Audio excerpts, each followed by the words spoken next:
KGF movie से जितने लोग यश यानी कि रॉकी के फैंस बने हैं उतनी ही फैन फॉलोइंग श्रीनिधि शेट्टी यानी कि रीना की भी बड़ी है। मैं बता रहा हूँ भाई, रीना का फैन बेस अलग ही लेवल पे है। और वैसे ही एक और हीरोइन हमें प्रशांत नील की सलार मूवी में भी दिखी। मैं बात कर रहा हूँ श्रुति हसन यानी कि आद्या की। तो सीन ये था कि सलार मूवी के आने से पहले सबको ये लग रहा था कि सलार भी केजीएफ यूनिवर्स का हिस्सा होगी और इस चीज से ये सवाल उठ रहा था कि केजीएफ चैप्टर 3 में लीड एक्ट्रेस कौन होगी, क्योंकि रीना तो मर चुकी थी। तो सबको लग रहा था कि आद्या ही केजीएफ चैप्टर 3 की भी लीड एक्ट्रेस होगी। लेकिन अनफॉर्चुनेटली सलार केजीएफ मूवी का हिस्सा नहीं निकली और ये कंपैरिजन रीना वर्सेस आद्या का हम फैंस को बंद करना पड़ा। लेकिन दोस्तों, क्या आपको पता है कि इन दोनों कैरेक्टर को प्रशांत नील ने खुद ने लिखा है और इन दोनों कैरेक्टर्स में कुछ सिमिलैरिटी है और साथ में कुछ डिफरेंस भी। तो चलिए आज हम इन दोनों को कंपेयर कर लेते हैं। शुरुआत करते हैं रीना से। देखा जाए तो रीना का कैरेक्टर भाई केजीएफ मूवी में उतना इम्पोर्टेंट नहीं था। रीना को मेकर्स ने सिर्फ रॉकी की लव लाइफ को दिखाने के लिए रखा था। वहीं अगर हम बात करें सलार मूवी की आद्या की,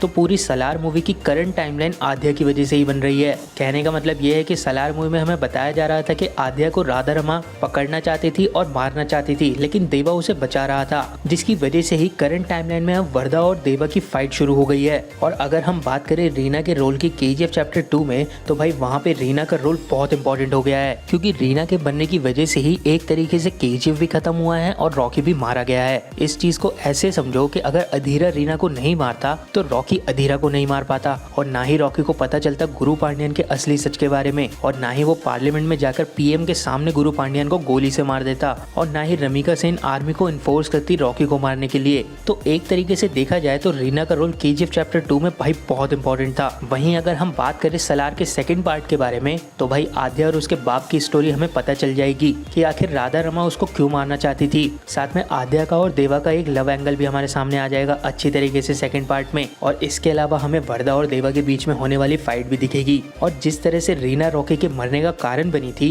क्या उसी तरीके से आद्या भी देवा के मरने का कारण बन सकती है? आपको क्या लगता है मुझे कमेंट बॉक्स में जरूर बताएं। खैर जो भी हो, आद्या का रोल भी सलार 2 में भाई बहुत इंपॉर्टेंट होने वाला है। और अब अगर हम केजीएफ चैप्टर 3 की बात करें, तो हमें पता है कि मेकर्स केजीएफ चैप्टर 3 में रॉकी के इंटरनेशनल क्राइम्स को दिखाने वाले हैं। और कुछ फैन थ्योरी से ये पता चल गया है कि केजीएफ चैप्टर 3 में हमें most of the scenes flashback में दिखाए जाएंगे और उसी फ्लैशबैक में हमें रीना भी दिख सकती है। वहीं अगर हम बात करें आद्या की, तो भाई हो सकता है कि वर्दा जो कि अपने भाई के मरने का बदला ले देवा से, वो आद्या को मार दे और फिर देवा जाके वर्दा को मार दे, और फिर हमें मूवी के आगे की स्टोरी पता चले सलार 3 में, जिसमें आद्या के बारे में भी हमें फ्लैशबैक में दिखाया जाए। तो भाई सीन ये है कि ये दोनों रोल लगभग सेम जैसे ही हैं, लेकिन स्टिल फैन फॉलोइंग रीना यानी कि श्रीनिधि शेट्टी की बहुत ज्यादा है। फैंस चाहते हैं कि केजीएफ चैप्टर 3 में हमें रीना जिंदा होते हुए वापस से दिख जाए। और भाई इस चीज का रीजन ये हो सकता है कि आद्या के कैरेक्टर की पूरी स्टोरी हमें अभी तक नहीं पता है, जिसकी वजह से फैंस फिलहाल तो उससे कनेक्ट नहीं कर पा रहे। लेकिन भाई फिर भी आप रीना और आद्या इन दोनों में से अपनी फेवरेट एक्ट्रेस का नाम कमेंट में जरूर लिखें।